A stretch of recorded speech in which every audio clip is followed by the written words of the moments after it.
Welcome to episode 11 and Happy New Year. This show began for me to be able to share tips with you on how to begin flipping the easiest type of property, which is land, because we all know there's money to be made in real estate and everyone's doing it wrong. Well, now I realize that whether you're getting started in real estate investment or anything else, the getting started part is often the hardest. I am Jill DeWit, co-founder of Land Academy, and together with my partner, Jack Butala, we have flipped completed close to 16,000 real estate transactions of many property types, not just land. Every Wednesday at 2 o'clock, I'm here to help you to connect the dots to get started flipping land or tackle something that's not getting done. Today's topic is now is the time to make massive change. My partner, Steven, suggested today's title, as we've been doing quite a lot of planning and talking and thinking, as we all do, coming into the new year. So as we're focusing on, our businesses and even personal life, we came up with this mantra that we're carrying with us right now going into the new year. And this is how we are acting. Now is the time to make massive change. So like I said, we are personally and professionally making some big changes right now. And we came up with some great plans and ways to move forward. And I wanted to share this with you today. And we will talk about land too, but this is even bigger. So think about hitting the reset button and restarting some part of your life. I came up with that little saying, and I just love that. I talk even with my kids, sometimes you even need to hit that reset button sometimes. And sometimes it could happen, as a kid, it might happen when you went to a new school. As an adult, it happens with a move. It might happen with your job. It might happen in a relationship. And sometimes you just might need to do it. So you make it happen and make a change, it could be about any part of your life. So as you're thinking about this and pondering big changes right now going into the new year, we came up with some steps, 3 steps to make this easier and to help you with this decision and this process. So the first one is emotional and spiritual. That's kind of step 1, and I'll expand more. The second one is financial. That's for Steven. I'm the emotional, spiritual one. He's really the financial one. And that's why we make a great team, by the way. You got to look at all of these things. And the third one is really the most important, implementation. So I want to talk a little bit more about each step. So emotional and spiritual, okay? You're thinking about making some big changes this year, moving your life into a different direction. First thing you got to do is, think about the driving force. Is this for you? Are you doing something that you want to do, not that someone else expects of you or what you think you should be doing? Are you doing this for the right reasons? And then also, are you spending enough time on this? I want you to spend enough time thinking about it, but not too much time thinking about it. It's very easy to fall into a overanalyzing scenario and not getting anywhere. So you want to be sure you spend the right amount of time. So let me give you an example. I talked to many, many people in this exact situation, and they might even be watching me right now. You might be watching me right now. You're thinking about being an investor, right? So you really want to sit down and think about this and start your own investment business. Is it really the right thing for you? Do you have what it takes to run your own business and be your own boss? Do you have the drive to do this? Is your family on board? Those are a lot of the emotional and spiritual things you've got to think through and ask yourself and, mentally prepare the people around you. So the second step is financial. So you've got to be realistic. Can you afford this? Whatever step you want to make, whether it's starting a new job, starting your own business, moving to a new city, changing a relationship even. All of these, there's some financial aspect to them, period. And you need to make sure that you can afford to do this. Are you going to need to change your lifestyle to do this? That's a big one. Do you need to save up to be able to do this? These are all important decisions and things you need to ask yourself and think about and plan. And then that leads right into my final step, which is implementation. And for so many people, that is the hardest part. So to make it easier for yourself, I want you to think about where you want to be short term. I want you to think about 1 year from now, 3 years from now, 5 years from now. I want you to really sit down and think about a realistic time frame, and nothing's crazy. If you say, I want X amount of dollars, or I want to be this kind of investor, I want to leave my day job, none of these things are crazy. I have all of these people, myself included, in my world that have done this, and we can help you, but you've got to really think about it and plan it out. So once you kind of figure out where you want to be at that, let's give yourself a 5-year mark. Let's be really realistic where you want to be. Now I want you to work it backwards, and you really need to give yourself realistic financial goals and time goals of what you're going to accomplish. Then you even need to break it down even more, and you've got to really schedule yourself out. Not even monthly, but I want you to even schedule out weekly and down to daily. What do you need to do today to get to whatever goal for this week that's going to hit you for the goal for this month, that's going to hit you for the goal for this year? It sounds like a lot, but it's not. Just get out a calendar and do it. And you've got to stick to it also. I know for some people that's hard. So, and for me personally, I'll tell you what I do, a little trick. Because I know me, I give myself some wiggle room. So as you're doing this and you've got this lofty 5-year goal and you're working your plan, but you kind of know how you are, that you want to push yourself, but not too much. Give yourself a little bit of wiggle room, because I don't want you to fall down and feel like you're so far behind that you can't catch up. And if you do, by the way, you can catch up. Just pick up where you left off. But like I said, I give myself just a little bit of wiggle room. So then I know I have time to breathe and pause and maybe reevaluate as I'm going forward. So those are my steps. And man, when I do this right now, there's a few decisions that I'm personally making that I need a little more time to sleep on them. And once I do, though, usually what happens is after a night or two of planning and sleeping, and I will wake up one morning and it'll feel right. And I will go at it. And it's funny because people around me are close to me. They know, they've seen this happen a lot. When I flip that switch, man, I go at it 100%. Please get out of my way, but that's what you need to do. And that's why partially back with the emotional, spiritual, and getting your family and your people in your world ready, if this is important, and you need to go all at it.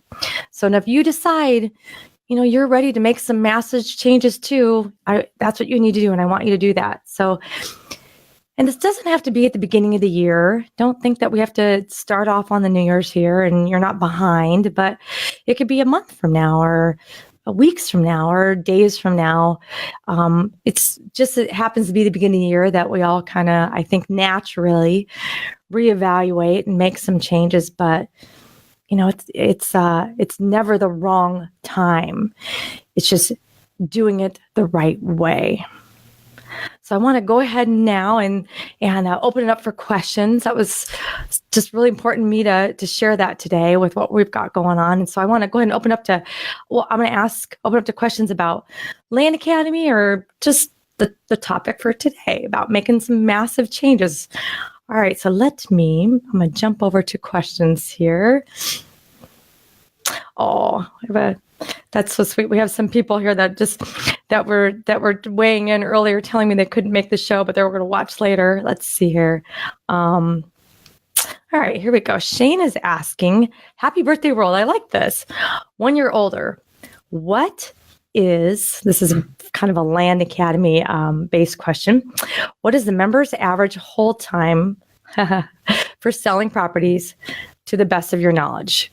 Do days on markets for sold comps play a factor in choosing where you send mail? Okay, so let me go back to the first part. The average days on market for selling properties. Traditionally, it depends on the price range, but if you stick to what most of us do, maybe I'm doing $1,000 to $20,000 properties. Let's just kind of give you that example. You can do those in a day, and you can like really fast.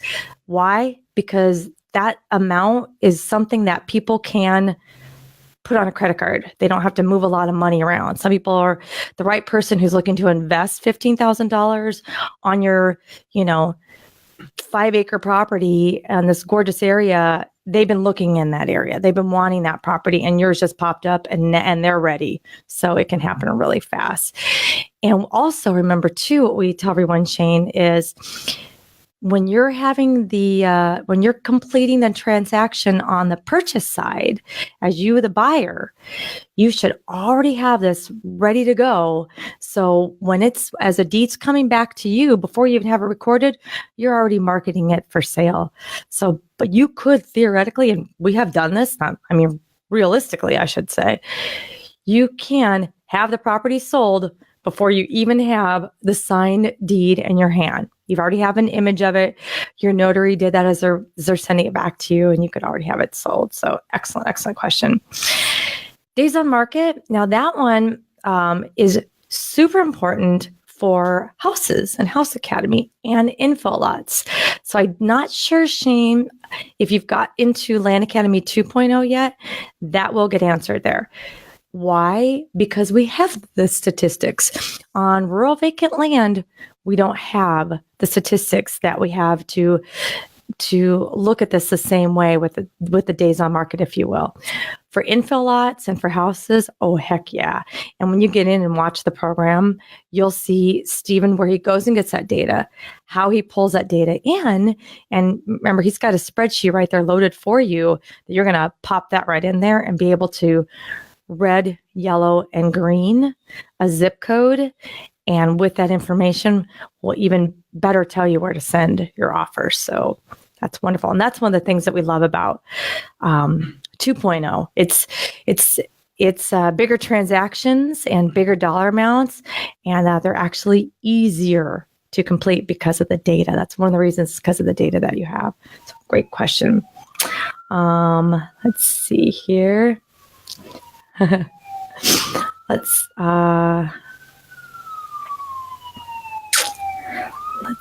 see. I think I've got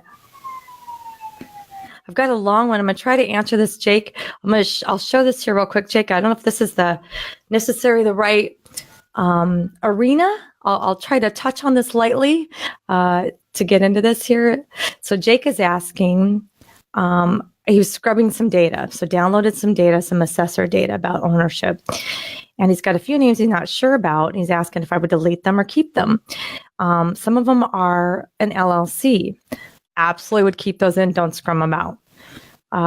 Corporations, keep them. Inc., keep them. Church, keep it. Have I bought and sold some great properties from churches? Heck yeah. You know what? As I'm looking at this list that you just popped up here, it looks like you've got mostly might be a trust and LLCs, and you threw a church in there. I would keep them all in. What I would do to save money on the postage, because remember, getting the data is the cheap part, but when you send the mail out, even though we have it very cheap, that's still the expensive part. So I would scrub out duplicates. If you've got, this property group LLC and you're in this area and you realize they have 10 properties, they don't need 10 offers from you. They really only need one. So I would scrub that out. But for what you're showing at me here, I would keep them in. Let's see here. Oh, Thank you, Shane. I really appreciate it. Shane said, well said. Plans for the restart, Jill.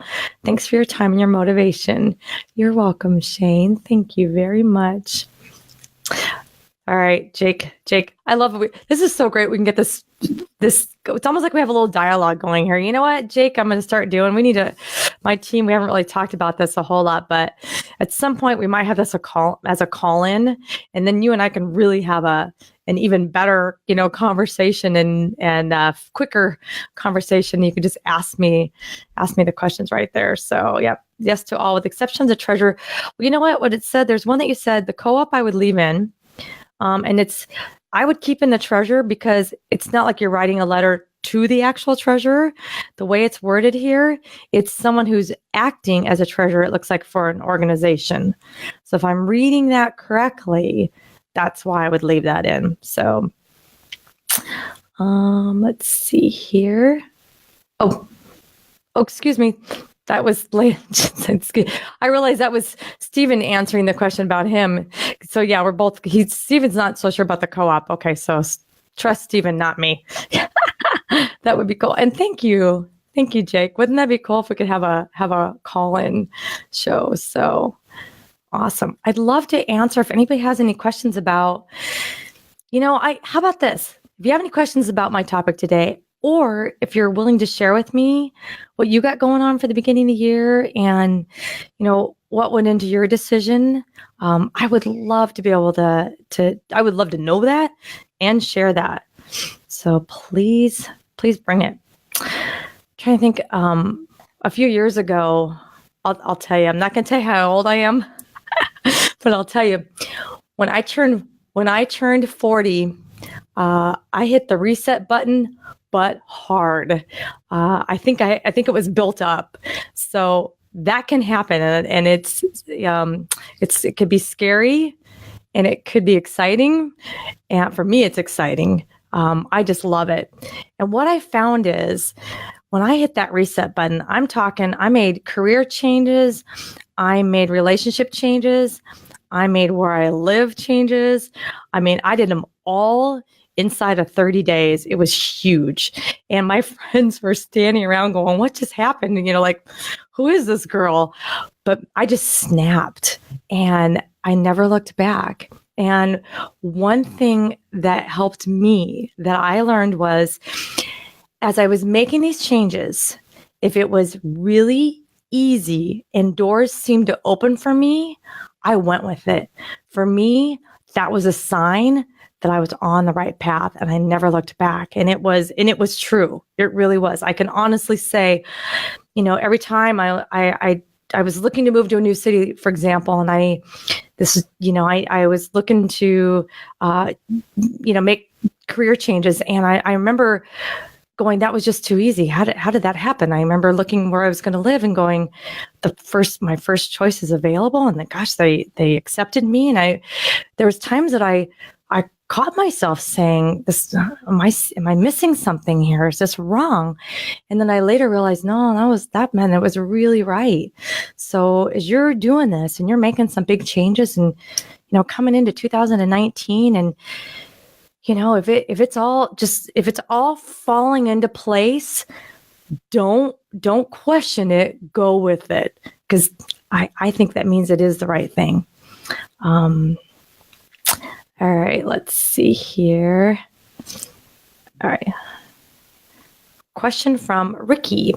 Any specific tax situations I should be avoiding or paying extra attention to when purchasing my first lot? Appreciate the help. Yeah, actually, check the taxes. That's a very good question. You want to, as a member, Ricky, you have access to a lot of that stuff already. We have all of our members, you have Title Pro 24/7 access, full access, which is like Agent Pro 24/7, but on steroids, because it's really designed for title agents. You can do everything. So you could pull lien reports in there. You can do all kinds of things. So you want to check all of that. You also want to check with the county directly, and don't just check when you're checking the taxes on a property. Even though you talk to a seller and they say, oh yeah, they're current, I still do my own due diligence. And some of the counties, you can go right on their website and check online. Some you need to pick up the phone and call, and just make sure you're checking all of them. You want to make sure and say, are there any outstanding for this year or any prior years? And that's it for taxes. And just so you know. And then again, too, Ricky, it's a good question. Say your seller, you sent out an offer and you found out your seller owes $400 in back taxes on the property. That doesn't mean you're not going to do it. That means you're going to call back your seller and say, all right, I realize now, I know I made you an offer of, $1,200, but I found out there's $400 in back taxes. So how about you don't even think about that? I'll catch them up. I'll make it $800 and I'm paying all the closing costs and everything as I originally promised. And, we'll do the deal. And usually they understand, and that's perfect. All right. Shane asks, if you're working land buys in a more populated area, would you consider offering more per land parcel? Yep. Assuming more competition, faster flips. Yep. And a higher percentage per offer than way out in the boonies. Yes. You absolutely do that.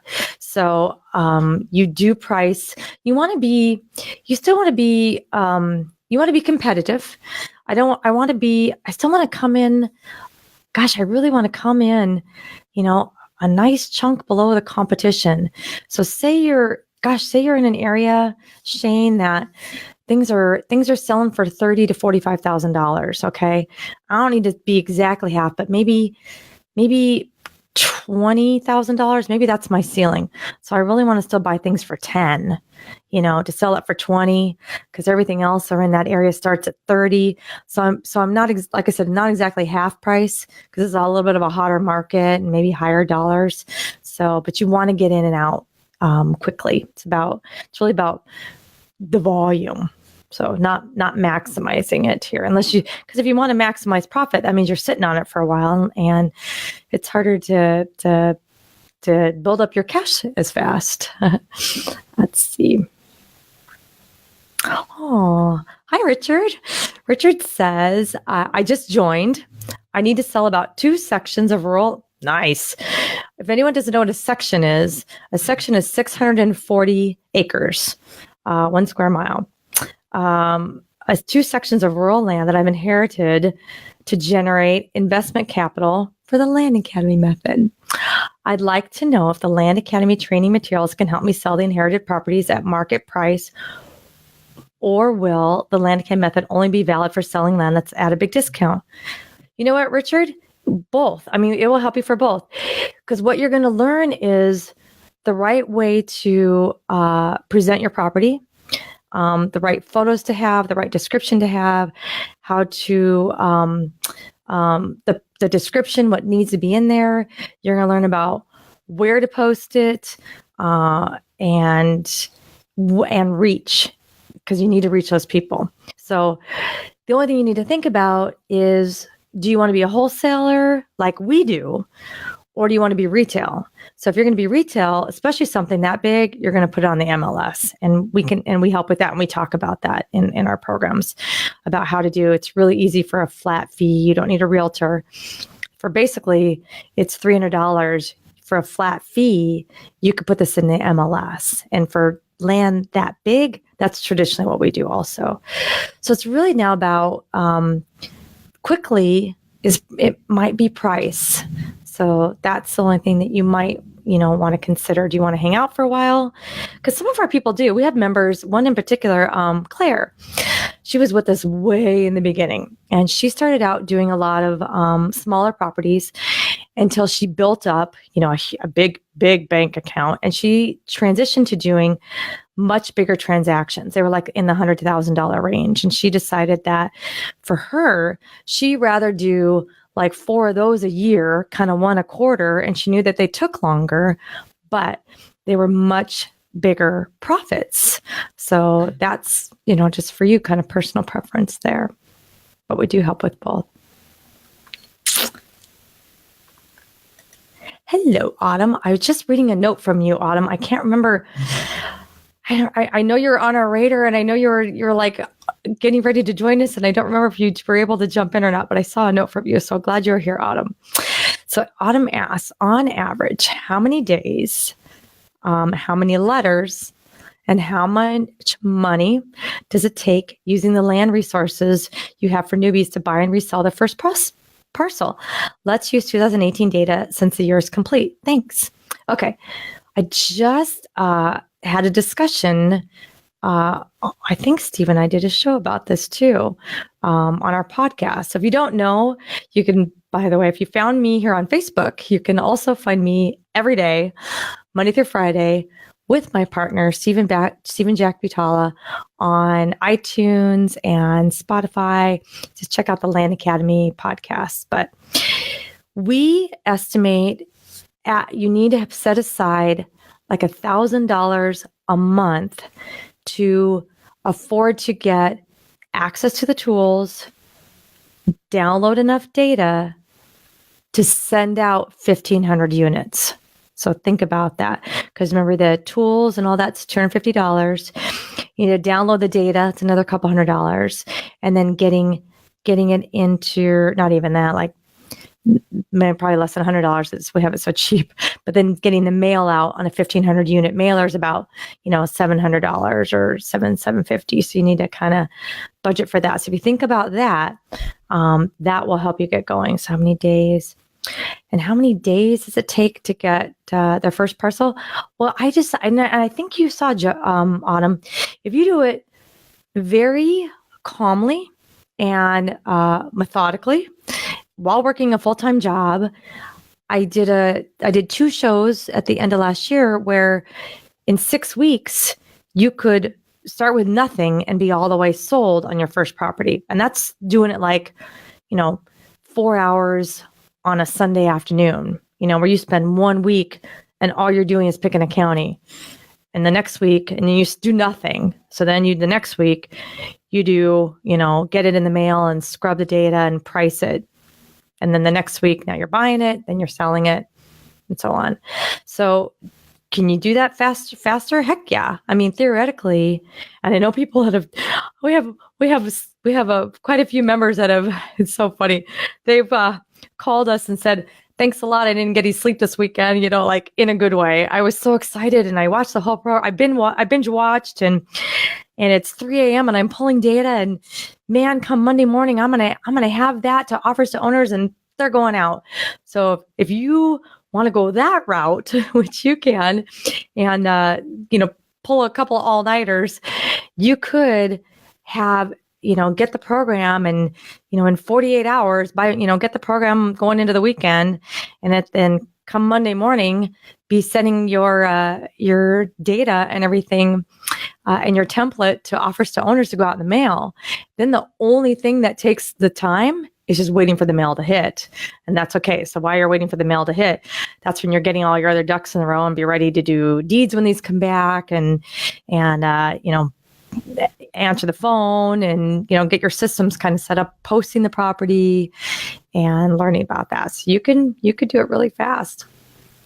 And the best thing too, Autumn, I would say, it's talk to some of our members. If you haven't done it yet, spend some time in landinvestors.com, our online community, and they are so happy to share. And you can say, all right, everybody, I work part-time. What's the best plan? And I'm sure a lot of people will raise their hand and say, here's what I did, 20 hours a week and how I got it done. And I'll share more.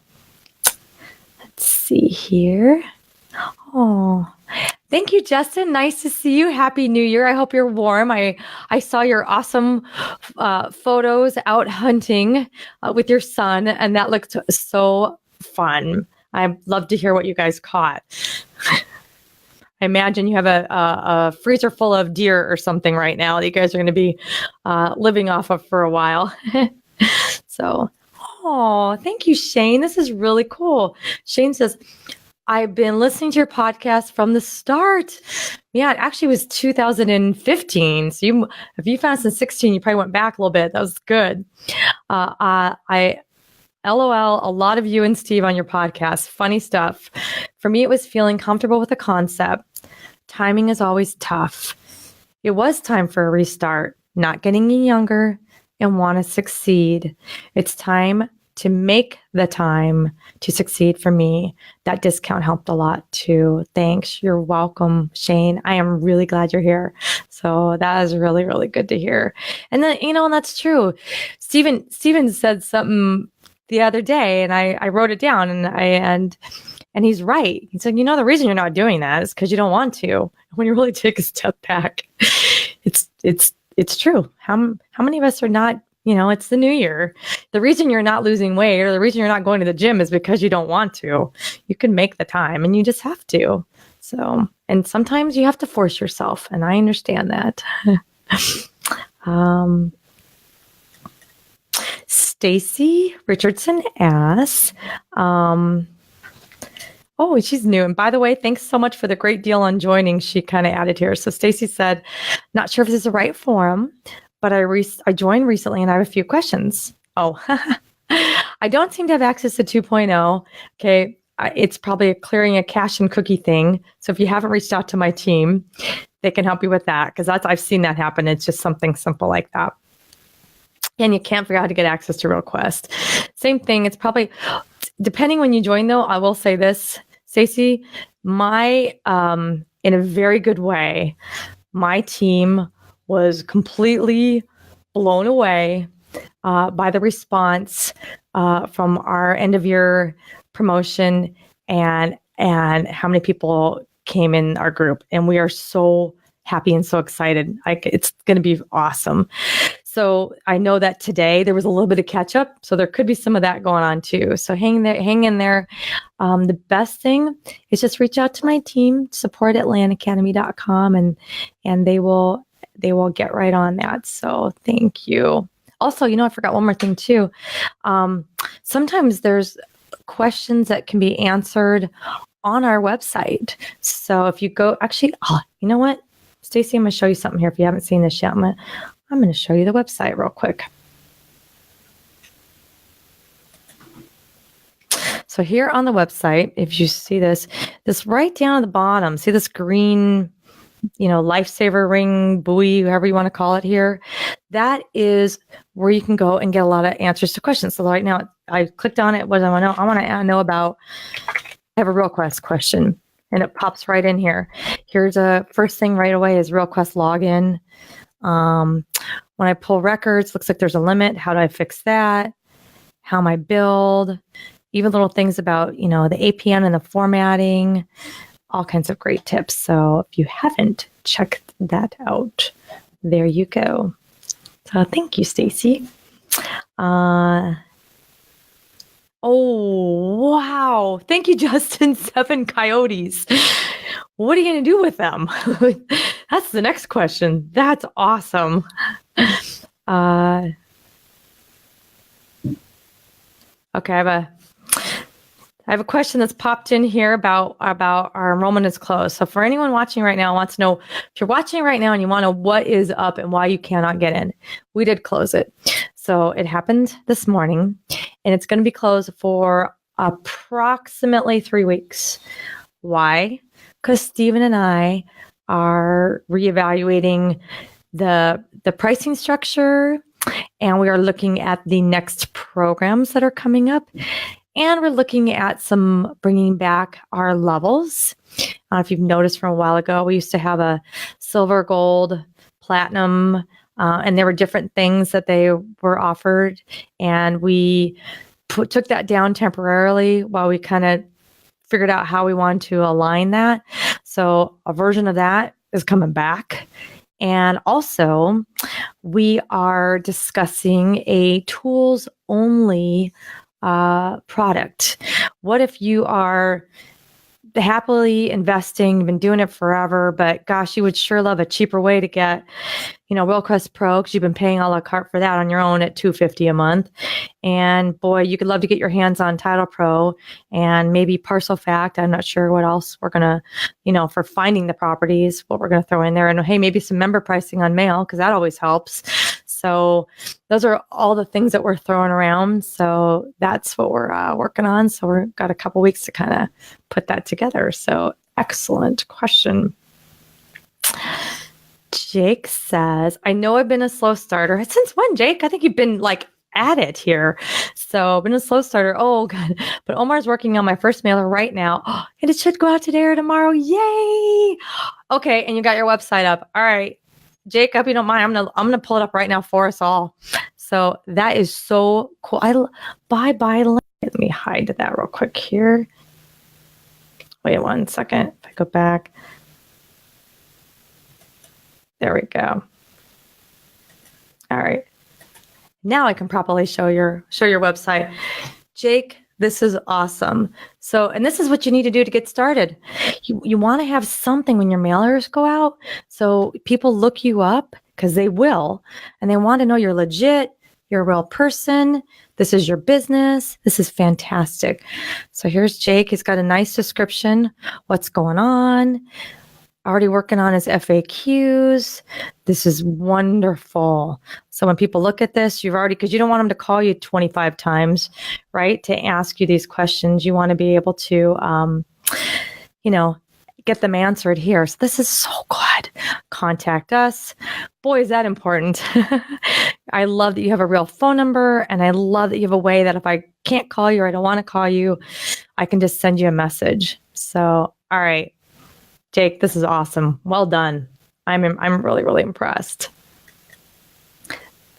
And I'm sure you're already doing that too. I'm sure you probably have Bye Bye Land for your Twitter, and you probably have your Bye Bye Land Facebook, and put that on your LinkedIn. That is fantastic. All right. And I can't wait to hear now. This is exciting too. I love when the mail goes out. Okay, let me warn you, Jake, because it's going to come up on a member call every time it happens. It's easy to be, impatient. We've all done it. Okay, when is the mail going to hit? So, but hang in there. You'll know it when it hits, and it will. And the first wave, if you did everything right, your first wave is going to be a lot of people that are not happy with your offers. It's just traditionally how it goes, but that's okay. You just wish them well and say either, thank you for letting me know. I'll take you off the list. I'm so sorry. I'll take you off the list. Dream it up. It's, for me now, it's funny. We kind of laugh about it.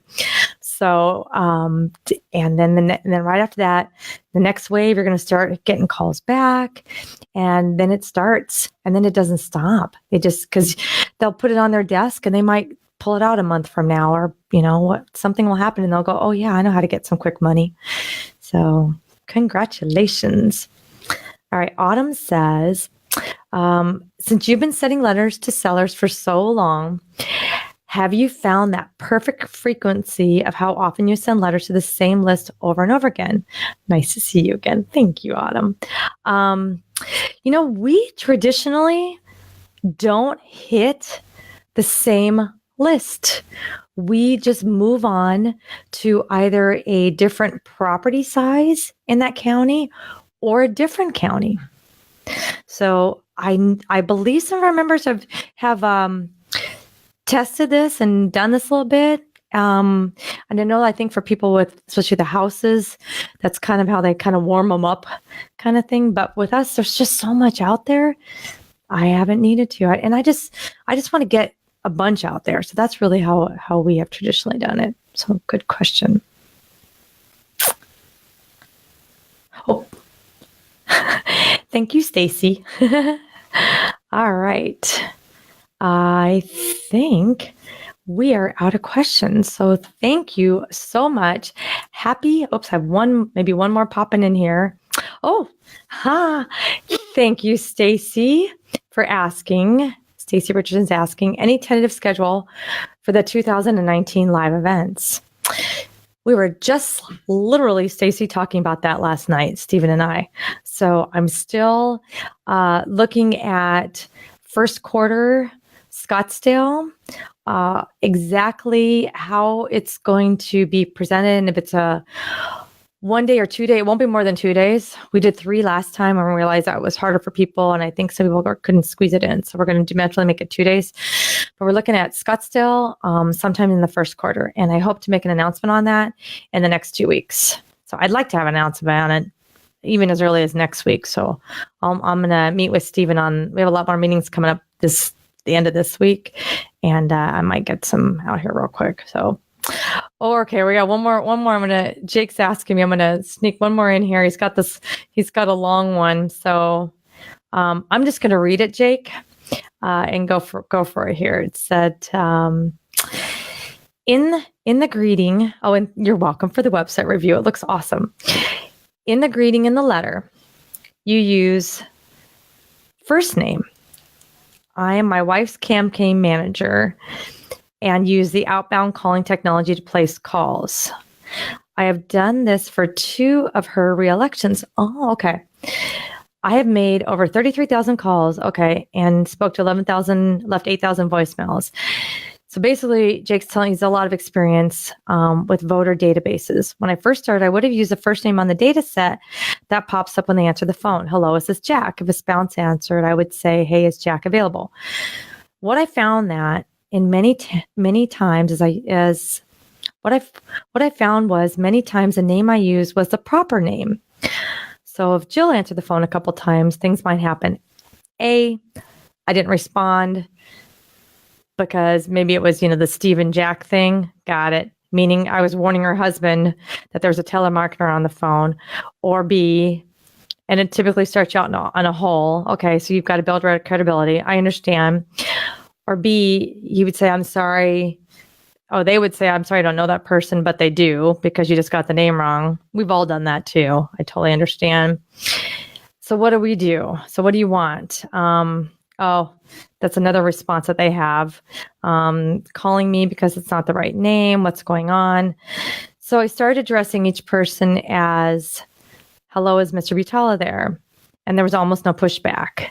So he's wondering, why wouldn't we do the same in the letter and address the person by their last name and not take the chance of using tips? I've already got him to open the letter. I understand, and I hear where you're going with that.